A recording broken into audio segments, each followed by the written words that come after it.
في فندق قديم في أطراف المدينة. كان هناك باب لا يفتحه أحد، الباب رقم 13.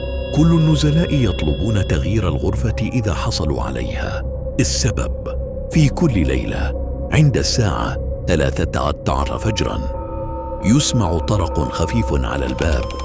3 طرق فقط. شاب اسمه ياسين قرر أن يتحدى الخوف. قال: مجرد خرافات. في تلك الليلة استيقظ على صوت الطرق. طق طق طق. تجمد في مكانه. سأل بصوت مرتجف: من هناك؟ جاءه الرد بصوت هامس: أنا. أنت. اقترب ببطء من الباب، فتحه فجأة.